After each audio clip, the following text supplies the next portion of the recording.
Hi sir, my name is Azrael Malinda, taking a Bachelor of Science in Agribusiness Management. So today, for this video, I would like to explain what is the rules and regulations governing meat inspection in the Philippines. So, what is the importance of meat inspection in Philippines? So, it is very important, no, it's to determine the health of animals both prior to death, and ante-mortem, and after death and post-mortem. So why is inspection of meat is important also? Inspection of meat by qualified individuals to eliminate wholesome, adulterate or mislabeled meat or meat products from the food supply. Protects consumer from the physical, biological, and chemical hazard that be organized in food, animals, and the environment of our people.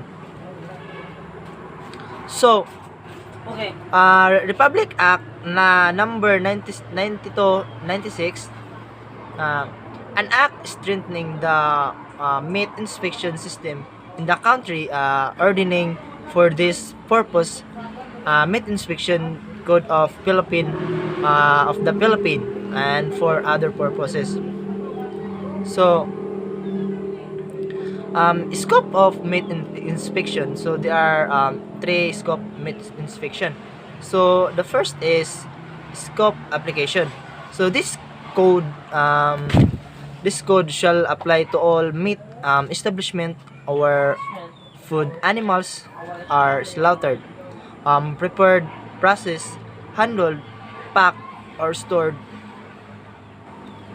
or sold. So all slaughters and poultry dressing plants shall ensure adequate protection and welfare of food animals while awaiting slaughter in order to avoid mishandling or the infections of unnecessary pain or the distress during the slaughtering process. So, second is authorized officers to conduct meat inspection. So, this is the meat control officers. So, deputized meat control officers, meat inspection, and deputized meat inspectors duly appoint and designate by the NMIS. So, in local government units are authorized to conduct meat inspection work. All persons employed in the meat inspection works shall undergo training conducted by the NMIS. So, number 3 is power of enforce hygienic requirements. So, the NMIS shall have responsibility to ensure and enforce that meat establishments are operated in accordance with hygienic requirements.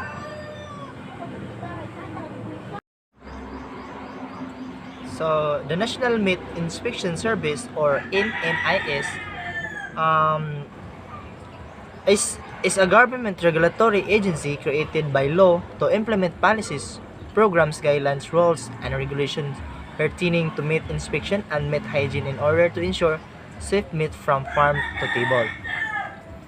So, the National Meat Inspection Service is specialized regulatory agency in the Department of Agriculture that is the country. So, the national controlling and competent authority on all matters. So, pertaining to meat inspection and hygiene both for locally produced and imported meat. So, it was created under a presidential decree number 7 as National Meat Inspection Commissions and renamed as National Meat Inspection Service. So, it means NMIS. So, RA 9296, otherwise known as the Meat Inspection Code of the Philippines, as made by RA 10536. So, NMIS is tasked to formulate, promulgate, and implement laws, policies, programs, and projects government the post-harvest flow of meat in order to protect the interest and welfare of consumer and promote the development of the livestock and meat industry. So the NMS also is national is the NMIS or National Meat Inspection Commissions, renamed as the National, shall serve as the of national controlling authority in all matters pertaining to meat and meat products inspection and meat hygiene, and it shall be a specialized regulatory service attached to the Department of Agriculture. So RA 10536, an act strengthen the food safety regulatory system in the country, protect consumer health and facilitate market assist of local foods and products and for other purposes. And also an act aiming the Republic Act number 9296, otherwise known as the Meat Inspection Code of the Philippines. So composition of NMIS. So the NMIS shall be headed by an executive director, deputy executive director, and regional technical directors, all appointment by the president. The administrative, technical, and support service and of the NMIS shall be strengthened as may be appropriate and necessary to carry out effectively and prevention this act.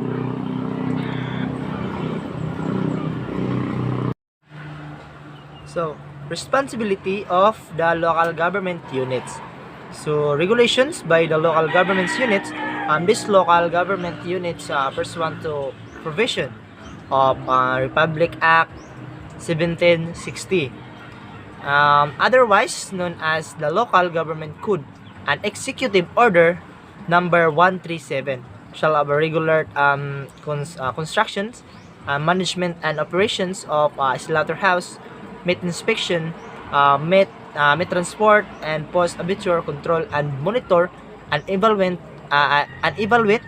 and collect fees and charge and accordance with the national policies, procedures, guidelines, rules, and regulations, and quality and safety standard as promulgated by the secretary.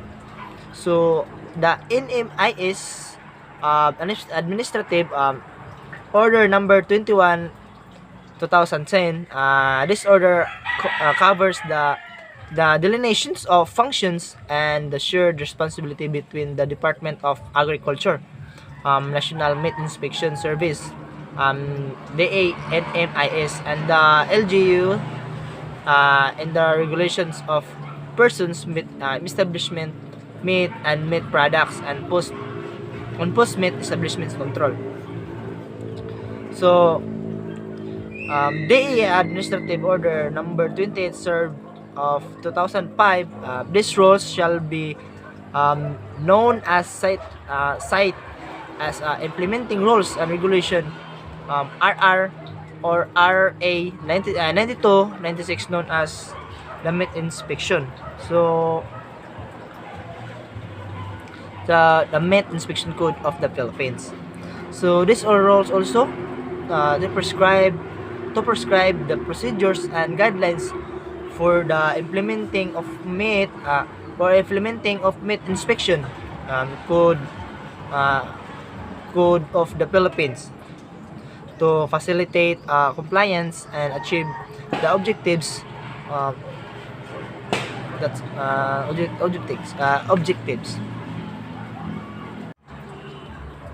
So the administrative order number 28 series of 2005, to strengthen and harmonize various issuance on meat establishment operations and meat inspection, and at the same time created a favorable climate of investment of encourage the meat and poultry industry and put the world class meat establishment.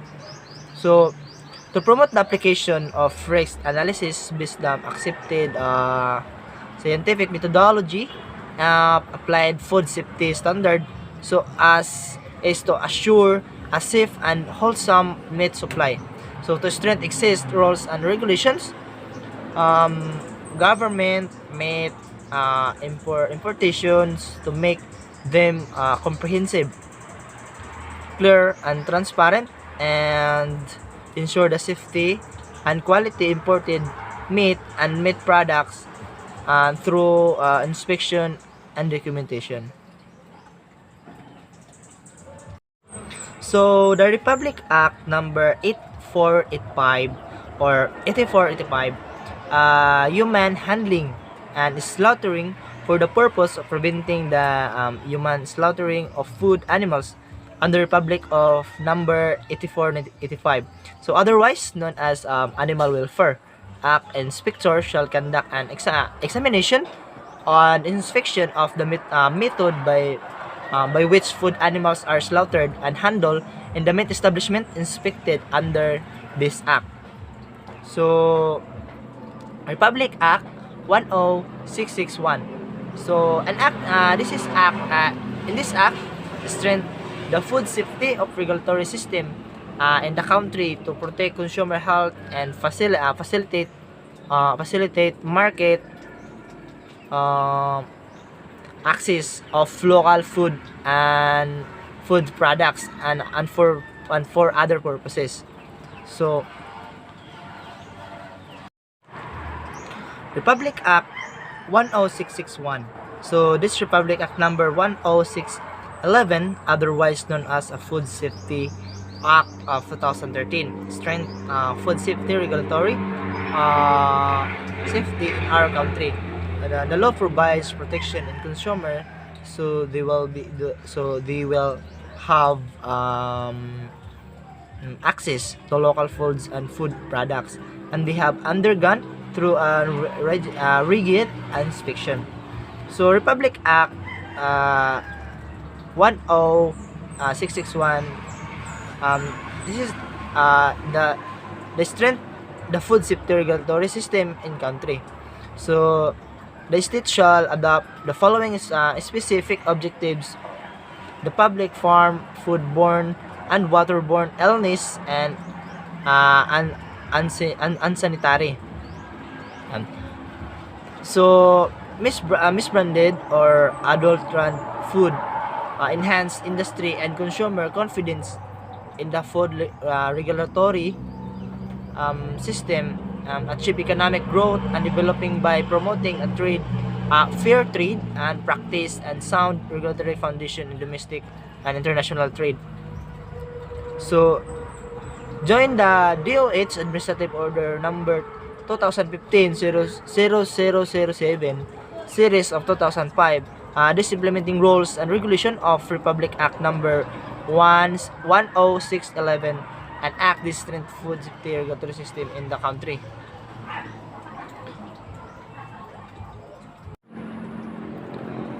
Towards the attainment of these objectives, the following measures shall be implemented: delineate and link mandates and responsibilities of the government agencies involved, provide a mechanism for coordinations and accountability in the implementations of regulatory functions.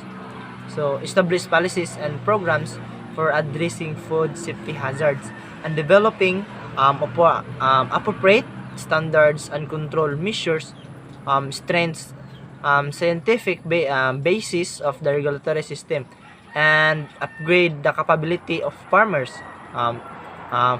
fisheries, industries, consumers, and government personnel, and ensuring food safety. So the Administrative Order of Series of 2012, rules regulations of hygienic and handling of child frozen and town meat in the meat markets. So this order covers a hygienic handling and child frozen to and through meat the when sold in meat markets. So In meat traders, vendors, and handlers involved in the business of providing, delivering, and selling meat and meat products for meat markets are respond responsibility for the for the safety and the quality of the meat and meat products. So which they trade, slaughter, prepare, cut, process, pre-package, chill, transport, seal or handle, and any other way related to this guideline, no? So the NMIS labeling requirements, any meat and meat products prepared for commerce and which has been inspected and passed by NMIS are labeled for local and international trade to enable to the consumer of obtaining accurate information about products and to ensure products traceability, false, misleading, or deceptive of is likely to create an erroneous impressions regarding to products, character, value, quantity, compositions, or safety are considered unlawful and subject to appropriate sanction. So sanitation of NMIS and PMIS is evaluate meat establishment for the adoption of good manufacturing practice, GMP, and sanitation standard operating from procedures, SSOP in the whole process of productions, storage, and distributions of meat and meat products. So meat establishment that operate below national standards for hygiene and sanitation are recommended for closure. Incentive shame of the other hand are formulated for establishment that are performing uh, performing exceptionally in their compliance to sanitation standard. So meat and meat products goes through several stages along food chains, products, slaughter, marketing, storage, and distributions before it reaches the final consumer for consumption in the public. Against hazard shall always be considered the Meat Inspection Code of the Philippines as one of among country strict law and protecting the right of health of the people defined meat and meat products. So safety guidelines and procedures from production to consumption. So the NMIS, it is very important to because the first is the protection and promotion of the right to health of people. Section 15 article and protection of consumer from trade malpractice from substandard or hazardous products are states obligations of stipulated in the Philippines Constitution and ordaining the Meat Inspection Code of Philippines to strengthen the country meat inspection system to to assure safety and quality of meat and meat products for human consumption both in domestic and international markets.